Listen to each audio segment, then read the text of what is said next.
Hello friends, mechanical imagination mechanical academy में आप सभी का स्वागत है। और जो है आज हम रीजनिंग के बारे में यहाँ पे चर्चा करेंगे। जो सिलेबस है, इसके पहले जो इंट्रोडक्शन की वीडियो बनी थी, अब सिलेबस के बारे में हम चर्चा करेंगे। जैसे रीजनिंग टॉपिक जो होता है, कहीं कहीं एग्जाम में देखते होंगे आप, रेलवे हुआ या स्टेट लेवल का एग्जाम हुआ, कोई भी एग्जाम हुआ, उसमें रीजनिंग का बहुत अहम रोल होता है। कहीं पे 10 क्वेश्चन आते हैं, कभी 20 क्वेश्चन आते हैं, ऐसे ऐसे हर एग्जाम में आते हैं, चाहे स्टेट का एग्जाम हो कोई भी एग्जाम हो। तो इसमें जो है जो टॉपिक है रीजनिंग मुझे पढ़ाना है। मैं इस रीजनिंग के टॉपिक पे मैं चर्चा करने जा रहा हूँ कि कौन कौन सा टॉपिक से कहाँ कहाँ से कौन सा क्वेश्चन आता है। सबसे पहले मैं रीजनिंग के टॉपिक पे मैं चर्चा करूँगा।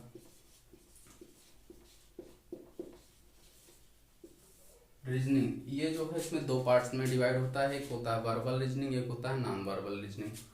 ये होता है दो टॉपिक में, एक होता है वर्बल, एक होता है नॉन वर्बल।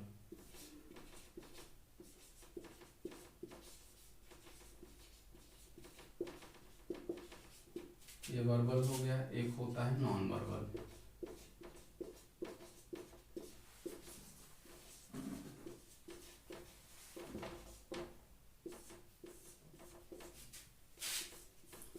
वर्बल और नॉन वर्बल दो पार्टों में डिवाइड होता है। इसमें भी कई टॉपिक आते हैं, इसमें भी मतलब जो है मैक्सिमम टॉपिक आते हैं। इससे भी क्वेश्चन पुट होता है और इससे भी क्वेश्चन पुट होता है।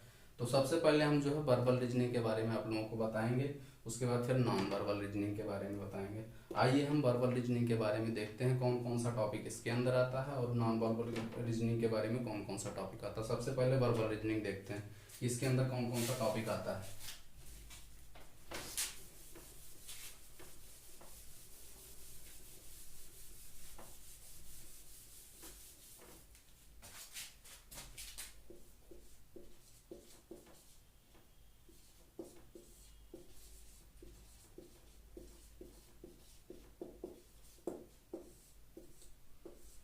वर्बल रीजनिंग के अंदर आता है जो अल्फाबेट,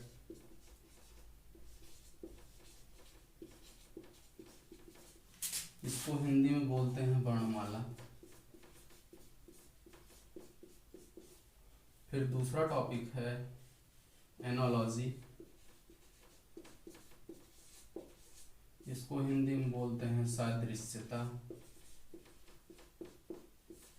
उसके बाद फिर इसके अंदर आता है कैलेंडर, और उसके बाद आता है क्लॉक। फिर आता है ब्लड रिलेशन।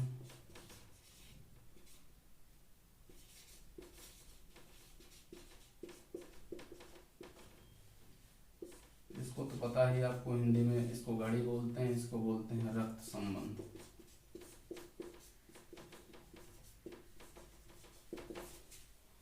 फिर आएगा डायरेक्शन। डायरेक्शन के अंदर आएगा दिशा, जैसे कोई हुआ इस दिशा में जा रहा है, उस दिशा में जा रहा है, या कितनी मीटर डिस्टेंस चलता है, ये हो गया। उसके बाद जो है हम बताएंगे आपको क्लासिफिकेशन।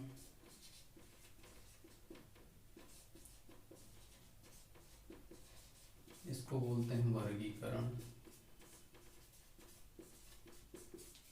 फिर नेक्स्ट टॉपिक है आपका वेन डायग्राम।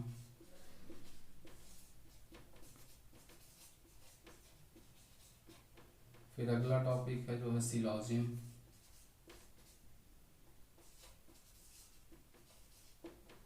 उसके बाद आता है इसमें जो है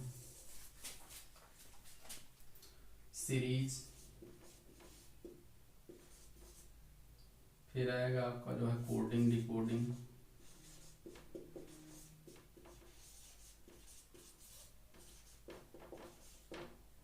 उसके बाद आएगा आपका ब्लड रिलेशन हो गया, रैंकिंग हो गया, फिर सीटिंग अरेंजमेंट।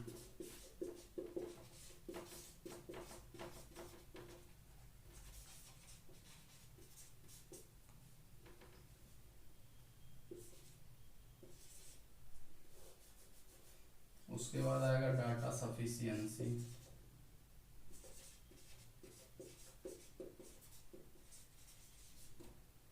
क्यूब भी इसी के अंदर आएगा। Cube and dice. फिर उसके बाद आएगा स्टेटमेंट एंड कंक्लूजन।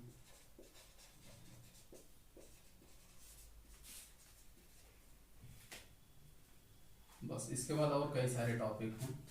अब इसमें जो है अल्फ़ाबेट से जो होता है कम से कम 1 से 2 क्वेश्चन या 3 क्वेश्चन हर एग्जाम में आता है। एनालॉजी से भी 2 या 3 क्वेश्चन आता है।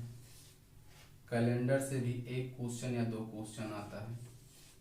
क्लॉक से भी 1 क्वेश्चन आता है। इसमें 2 तरीके से आता है। इसमें कभी वो हम नॉन वर्बल में आपको बताएंगे, कभी कभी टाइम पूछ लेता है, कभी कभी जो है इसका जो है मिरर इमेज या वाटर इमेज पूछ लेता है। तो यहाँ से दो टाइप का क्वेश्चन बनता है। ब्लड रिलेशन से भी 2 क्वेश्चन आता है। डायरेक्शन से भी 1 या 2 क्वेश्चन आता है। क्लासिफिकेशन से भी आता है और वेन डायग्राम से भी आता है। जैसे मान लीजिए आपको खिलाड़ी हुआ, उसके बाद किसान हुआ, या जो है प्राकृतिक हुआ, इसके बीच में डायग्राम जो बनाना होता है, इससे भी आता है 1 या 2 क्वेश्चन। सिलॉजिन से भी आता है। सीरीज से आता है 2 से 3 क्वेश्चन। इसमें जो है कभी कभी सीरीज में ऐसा होता है जैसे स्क्वायर दे दिया, क्यूब दे दिया या घन दे दिया, तो उसमें जो सीरीज होता है उसको कंप्लीट करना होता है। कोडिंग और डिकोडिंग होगा, ये तो अल्फ़ाबेट से रिलेटेड है। और इससे भी 2 से 3 क्वेश्चन आता है। रैंकिंग हो गया, मतलब कौन किस स्थान पे है, ये इससे पूछा जाता है। इसमें भी से 1 या 2 क्वेश्चन आता है।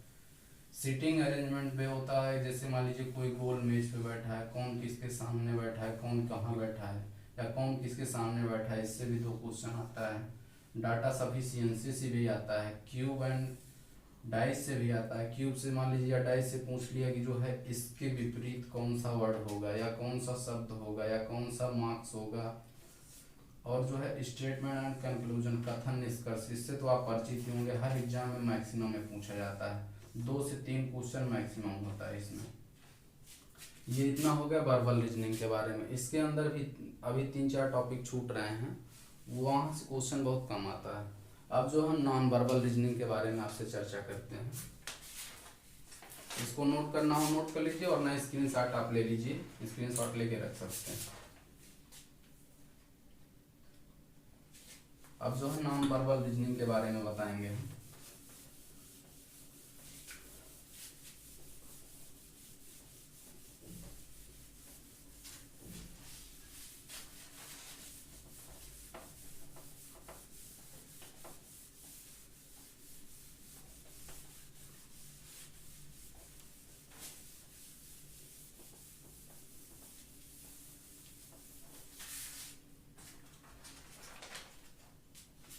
इसका पार्ट जो है non verbal reasoning.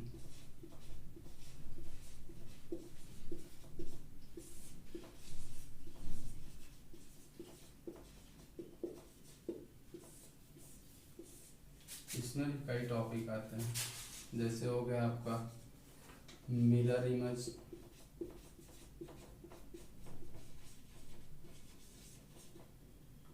Water image,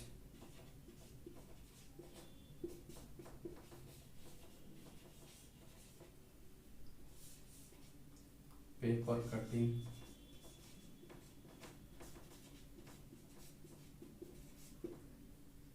complete figure,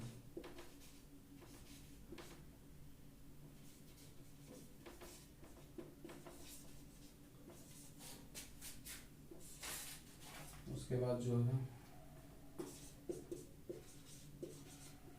embedded figure होता है। इसमें जो होता है जैसे कि कभी कभी होता है जो है कुछ फिगर दिया होता है, उसमें जो है पूछ लेता है कि इसमें ये मार्क्स कहाँ है। जैसे मान लीजिए ये हो गया, यहाँ से ऐसे बना हुआ है, यहाँ से ये उठा लिया ऐसे, यहाँ से, अब ये चीज़ यहाँ से ऐसे उठा लिया, पूछ लिया ये वाला मार्क्स जो है किस फिगर में है। इस तरह से आपको 4 ऑप्शन दिए रहते हैं। 4 ऑप्शन में से इसको आपको चूज करना होता है।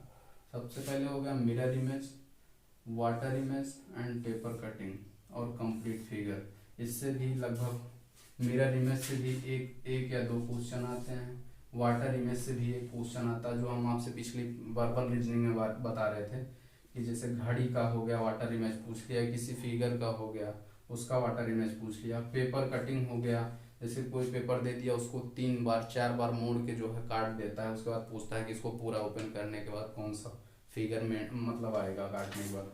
कंप्लीट फिगर हो गया, इसमें भी जैसे कुछ अधूरी चित्र दी जाती हैं दे दी जाती हैं, उसके बाद इसको जो है कंप्लीट करने के लिए पूछा जाता है कौन सा यहाँ उठा के रख दिया जाए कि जो है इससे कंप्लीट हो जाएगा। और ये हो गया एम्बेडेड फिगर है, तो आपको बताया ही है, मतलब इसमें कौन सा मार्क्स ऐसे उठा लिया जाता है और पूछ लिया जाता है, जैसे 4 ऑप्शन दिए रहते हैं और पूछ लिया जाता है कि कौन कौन से फिगर से मैच कर रहा है, तो वो हो गया। अब हम सबसे पहले आपको अल्फ़ाबेट के बारे में बताएंगे जो है, इसको भी नोट करना हो नोट कर लीजिए और ना स्क्रीनशॉट ले लीजिए।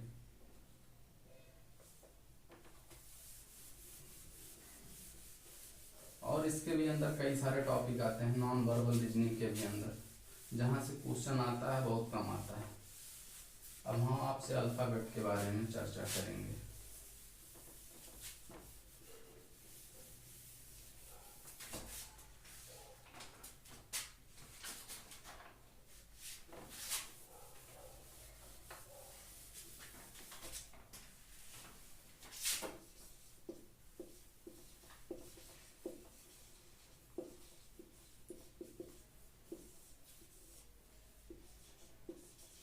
इसको हिंदी में वर्णमाला बोलते हैं।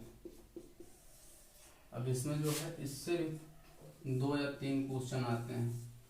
ये अल्फ़ाबेट जो है यहाँ से ये हो गया, उसके बाद आप आगे जाएंगे, उसमें जो है कोडिंग डिकोडिंग जो है उससे भी, मतलब सब मिला के 3 से 4 क्वेश्चन रहता है इस टॉपिक से। तो सबसे पहले आपको ए से लेके जेड तक हम बता रहे हैं जो है लिखना कैसे, लिख के इसको रटना है।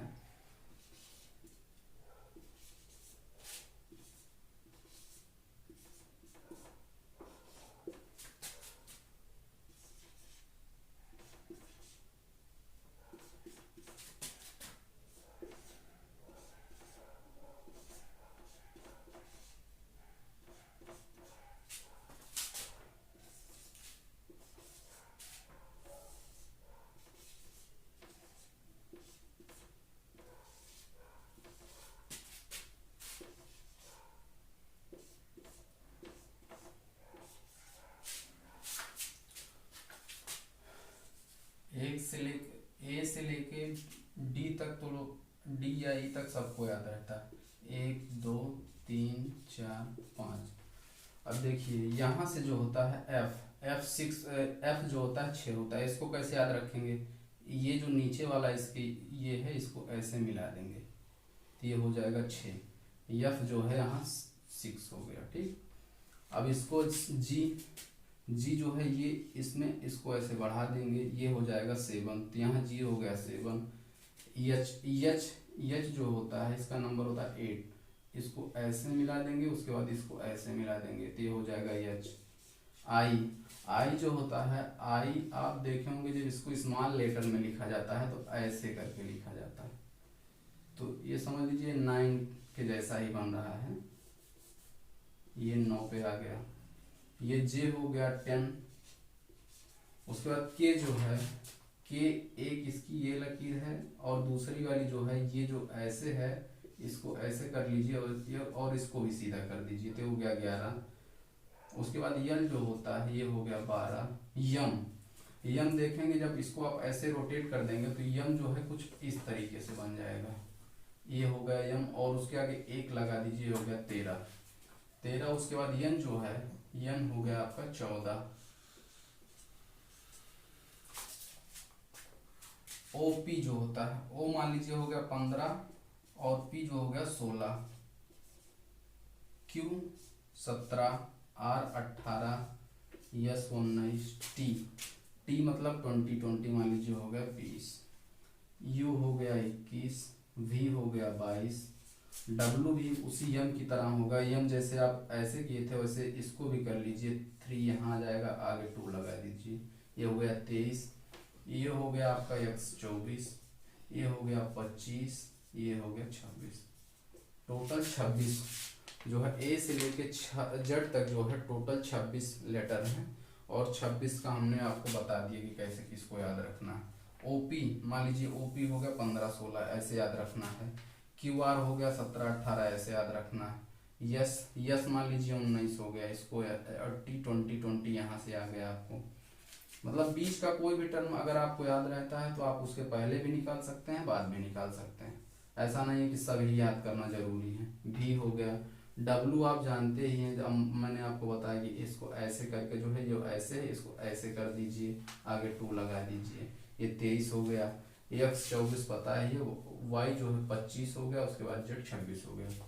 इसमें कुछ आपको सिंबल्स मैंने बताया जो है, एफ जो है 6 ऐसे लिखा, मतलब एफ जैसे ये बना है, उसके बाद आप इसको नीचे ये 6 हो गया, जी हो गया 7, एच को आप मिला दिए 8 हो गया, इसको स्मॉल लेटर में आप लिख दिए 9 हो गया, उसके बाद के को सीधा कर दिए, इसका एक ऐसे कर दिए, ये जो टेढ़ा वाला है इसको आप सीधा कर देंगे तो ये जो है 11 हो गया। उसके बाद आपको पता है, अब इससे भी 2-3 क्वेश्चन आते हैं। अब अल्फ़ाबेट यहाँ वर्णमाला जो है, इससे इसको आप उससे रिलेट करके पढ़िए, जो है कोडिंग डिकोडिंग से, कोडिंग डिकोडिंग से आपको 2 टॉपिक एक ही बार में 2 टॉपिक आपका तैयार होगा। अब जैसे मान लीजिए कहीं कहीं एग्जाम में दे देता है जो है कि मान लीजिए बीच का एक टर्म गायब कर दिया, ए सी ई करके दे दिया, उसके बाद फिर यहाँ से एक टर्म यहाँ से लिख के उसके बाद एक टर्म ये गायब कर दिया, तो अगर ये आपको याद रहेगा तभी आप इसको कर पाएंगे। तो यहाँ से 2 से 3 क्वेश्चन आता है। और जो है अब इसके बारे में हम अगली क्लास में आपको चर्चा करते हैं। और इस चैनल पे अगर कोई नया हो तो उसको सब्सक्राइब करें और ज़्यादा से ज़्यादा लाइक और शेयर करिए, जिससे आपके दोस्तों को भी पता चले।